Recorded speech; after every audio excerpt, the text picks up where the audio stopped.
बहुत पुराने समय की बात है।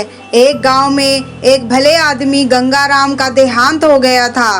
तो जैसे ही उस आदमी के परिवार वाले उसकी अर्थी को शमशान ले जाने लगे, तभी अचानक एक मोटे ताजे सेठ ने उस अर्थी का एक पांव पकड़ लिया और बोला कि मरने वाले गंगाराम से मैं 2 लाख रुपए कर्जा मांगता हूँ, इसलिए पहले मुझे मेरे पैसे दे दो, तभी मैं इसकी अर्थी को शमशान ले जाने दूंगा। अब तमाम लोग तमाशा देख रहे थे। तभी उनके 3 बेटों ने कहा कि हम तुम्हारा कर्जा नहीं देंगे, पिताजी का कर्जा पिताजी जाने, और वैसे भी अब वो तो इस दुनिया में नहीं है, अगर तुम्हें इनकी अर्थी ले जानी है तो ले जाओ।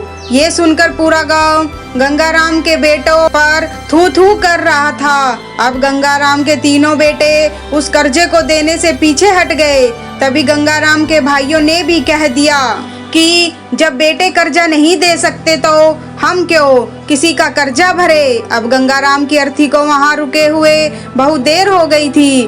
तभी ये बात गंगाराम की इकलौती बेटी तक पहुंच गई, तो वो भागी भागी अपने पिताजी की अर्थी तक पहुंची। तभी उसने देखा कि उसके पिता की अर्थी का एक पांव किसी बड़े सेठ ने पकड़ रखा था। ये देखते ही उसने आंखों में आंसू लिए अपने सारा जेवर और जितना भी पैसा उसके पास थे वो उसे दे दिए, और फिर उस सेठ के आगे हाथ जोड़ते हुए ये कहा कि सेठ, अगर ये सब जेवर बेचकर भी आपका कर्जा पूरा न हो पाए तो मैं खुद आपका सारा कर्जा चुकाऊंगी, मगर इस समय मेरे पिताजी की अंतिम यात्रा को मत रोको। तभी सेठ ने गंगाराम की अर्थी का पांव किसी और को पकड़ाकर उसकी बेटी के पास आकर बोला कि मुझे माफ़ कर दो बेटी, दरअसल बात यह है कि मुझे गंगाराम से 2 लाख ले नहीं बल्कि देने हैं।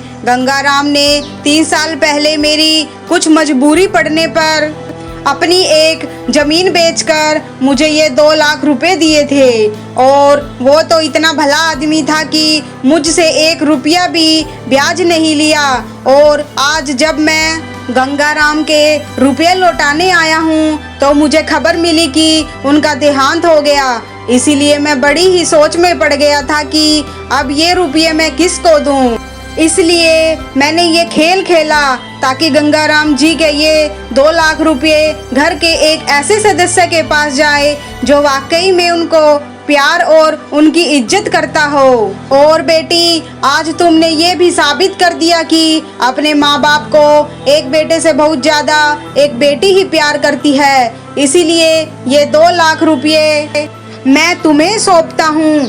काश तुम जैसी बेटी हर घर में हो जो अपने पिता की इतनी इज्जत करती है। ये सब देखकर गंगाराम के बेटे और भाई का सिर शर्म से झुक गया। वाकई में दोस्तों, ये बात तो एकदम सच है कि एक माता पिता को बेटे से ज़्यादा बेटी ही प्यार और उनकी इज्जत करती है। इसलिए दोस्तों, बेटी पढ़ाओ और बेटी बचाओ। धन्यवाद। अगर आपको हमारी ये कहानी अच्छी लगे तो प्लीज़ इसे लाइक शेयर और सब्सक्राइब जरूर करें। धन्यवाद।